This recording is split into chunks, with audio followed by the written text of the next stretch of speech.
Today we are very happy to have with us here senior Congress leader Salman Khurshid. He is also the former External Affairs Minister of India, the Minister for Minority Affairs. He has also held the portfolio of Minister of Law and Justice and a very eminent lawyer. Mr. Khurshid will be talking to us on a number of burning issues facing the country. Welcome to India News Team, Mr. Khurshid. Thank you. Mr. Khurshid, one of the most talked about issue today is the political marginalization of Indian Muslims. What are its causes? The causes outside the community or within the community? Since your new book on Indian Muslims has just hit the stands, so can we begin the conversation with that? Well, I think it's a complicated issue. It has a lot to do with the manner in which the community has within itself organized its thoughts, organized its institutions, and organized itself vis-a-vis its leadership.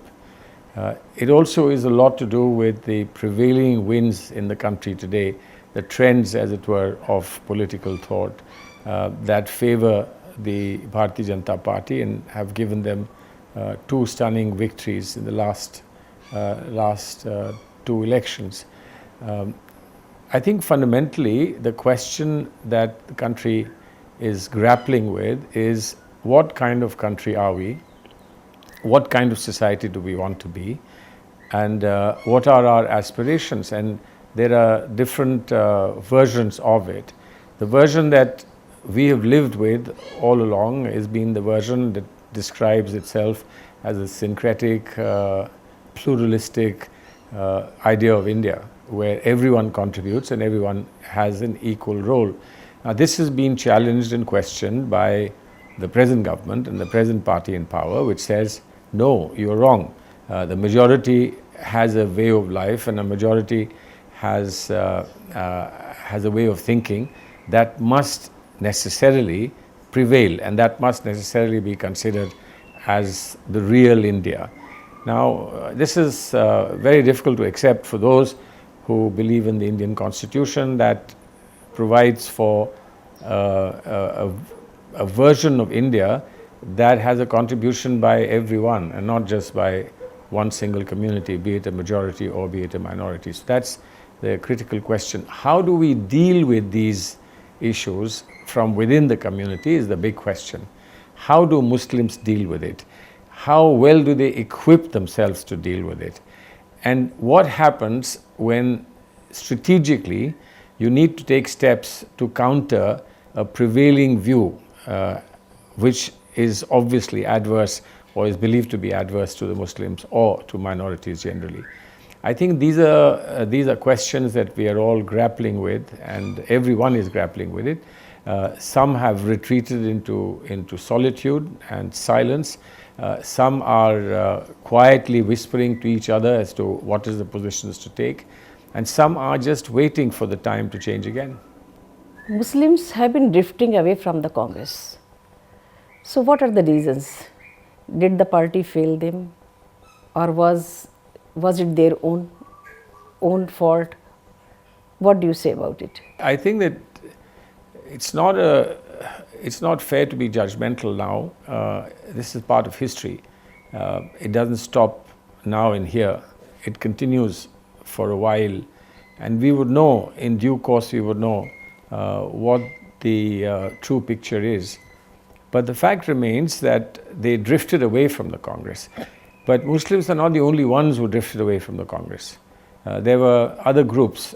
As regional parties emerged, as caste identity became the hallmark of current day politics, other groups that had supported the Congress since independence drifted away and challenged both the might and the dominance of the Congress. Muslims played a role in that as well. They looked for alternatives, and the alternatives they found in UP, for instance, in the Bahujan Samaj Party, the Samajwadi Party, in places like Assam, you had Badruddin Ajmal and his party. Places like Andhra Pradesh, you had the MIM and Asaduddin Owaisi. And then, of course, there were in smaller segments, smaller parties like the Peace Party in Uttar Pradesh and so on, hoping to represent Muslims exclusively. So that happened, and the blame that was given to us was that we didn't deliver on our promises. Now, I think that's probably unfair. To deliver on promises for a particular community, segment of society, minority community, must take into account what the reasonable reactions of the other communities will be, justified or unjustified, and you must factor that in to your policies. Now, if we did that and for that we are being blamed, then there is nothing one can do, frankly. If we failed somewhere despite our best efforts, I think to put blame on us indefinitely is wrong. There were issues. Initially, Muslims used to demand minority character for Aligarh, protection of Urdu language, protection of personal law, and the majority saw that, and in some cases, because some Muslim elements themselves invited the majority to think of that as being appeasement. It wasn't appeasement. It was only a constitutional rights that the minorities and Muslims had that were being upheld by the Congress. So if you go back to what happened during Shah Bano's agitation, I think unwarranted charges against the Congress. I think we were more than fair and more than equitable towards men and women, no matter what community they belong to. And then, of course, there was this the big problem about repeated riots that were happening all over the country. Some horrible riots happened. In fact, 2002 riots in Gujarat, the previous riots in Mumbai, etc., left a deep scar, which people are tackling with. And then, of course, there was Babri Masjid. The demolition of Babri Masjid is something that Muslims, of course, felt was entirely to be blamed on the Congress, and I think it's unfair. It was a situation that went out of our hands, despite our best efforts. And frankly, what have the other parties that stood up and blamed the Congress done since then? I mean, what has the BSP, Samajwadi or RJD or any other party done vis-a-vis Babri Masjid? Anything better than we had hoped to do or what that we were doing? Besides this Babri Masjid issue and the issues for which the party earned the allegation of abusing the Muslims, there were some really real issues of the security of Muslims. The riots that happened during the Congress rule in Malyana, in Bhagalpur. What do you have to say about that? If we were rightly castigated for having failed to provide security, and we were punished for it, I accept that people have a right to repudiate and punish you. But frankly, it's only fair to answer whether they are feeling better now. Are they safer now than they were under the Congress rule? We did have riots. We did ask for accountability. Some accountability was instituted. We took the best steps that were possible. Periodically, we took the best steps that were possible. We set up the commission in Sri Krishna Commission in Bombay after the Bombay riots, etc. But be that as it may, that's part of a very sad history of our country. But would the Muslims say that they are better off today? Are they safe today? So it's not a question of you are to compare less safety with more safety. It's a question really of how do you find acceptable level of existence in a plural society where there are all kinds of nefarious people who want to create divisions and therefore profit by creating divisions, majority against the minority, and thereby get into power. There are people who've done this over the years. There are people who are doing it now. And in such circumstances, what is the best strategy for the Muslims to follow? It's not my claim that you have no option but to come back to us. That's not my claim. My claim is that were you not better off with us? Could you not have negotiated even better terms with us? Could you not have impressed the Congress with the contribution that you had made in a greater manner in which your contribution was recognized? The Congress in power today is largely dependent on areas where Muslims have a very important role. Kerala, parts of Bihar, parts of Bengal, etc. So we are not a party, and we never have been a party that depends only on Muslim vote, and you can't in this country. But we do appreciate that a huge segment of Muslim vote has consistently supported us. And I think it's our duty to recognize and acknowledge this and to show our gratitude for this. What do you think are the causes of this phenomenal rise of the BJP? Is it the failings on the part of the opposition or failings on the part of the Muslim leadership? What do you think? These are very difficult questions to answer. You can just at random pick any reason and give that. Nobody's ever asked me, and many people have asked me this question that you just asked me, but nobody has ever asked me what was the reason for rise of the Khalistan movement in Bihar, in Punjab. And nobody's ever asked me why the Naxalites are operating in the Naxalite belt of India. Nobody's ever asked me why in the northeast there's been descent to an extreme level, and it's gone on since independence. Nobody ever asks these questions. But when it comes to what has happened with the recent trends of right-wing, what's called Hindutva politics, they asked me this question, even as though we somehow have made some mistake because of which it's happened. And there are Muslim politicians, or at least they call themselves Muslim politicians or not, I don't know, but who claim that all this has happened because Congress appeasement of Muslims. Now, I think there cannot be anything more stupid and silly than saying that it was Congress appeasement of Muslims that has caused this to happen. Social trends happen. They are often described, if you're a Marxist, they are described in terms of economic exploitation. If you're a non-Marxist, it is described in some other manner. If you're a true nationalist, it's described in a different manner. If you're a pseudo-nationalist, it's described in a different manner. If you're a fascist, it's described in a different manner. So it depends on from where you look at this development, and how you answer will depend on what your personal experiences are. But I do believe that this is a trend the world over. People go from the left to the right. This is a trend where identity based on religion has become a very important factor. I do believe that people will get out of this. I do believe that the syncretic and secular mind of an average Indian will finally prevail.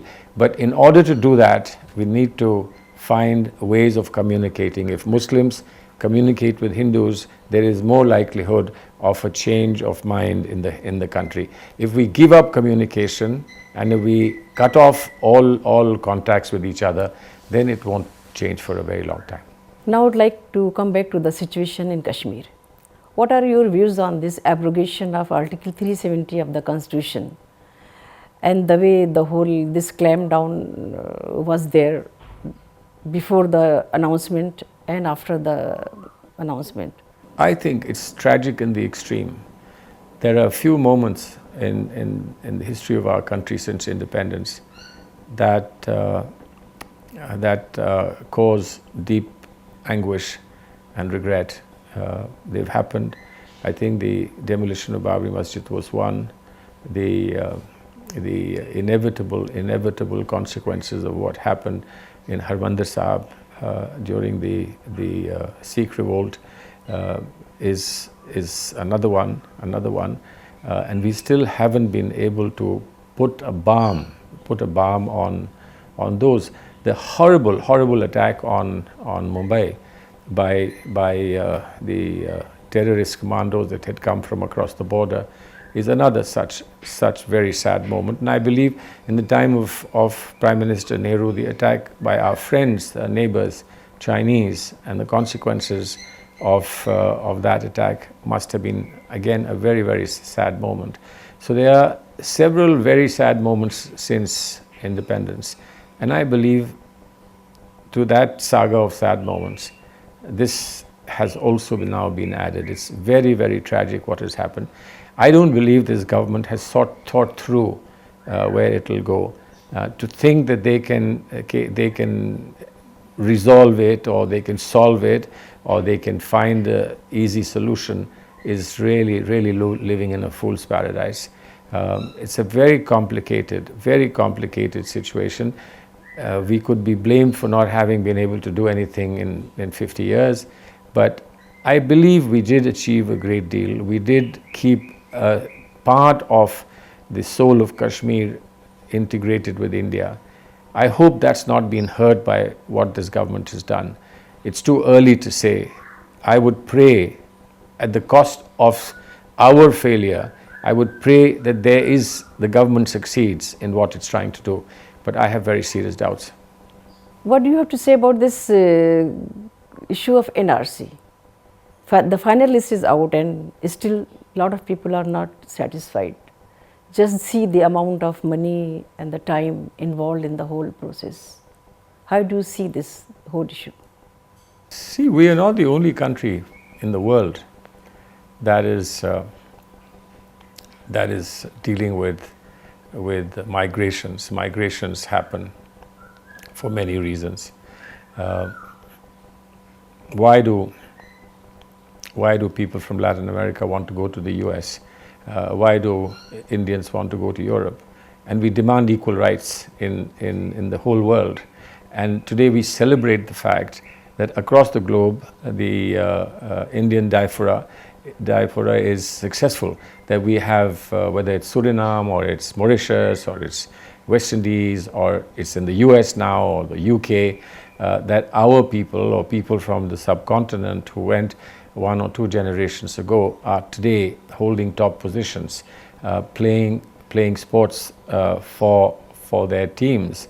The cricket team, for instance, of MCC or UK is repeatedly blessed by people from the South Asian origin.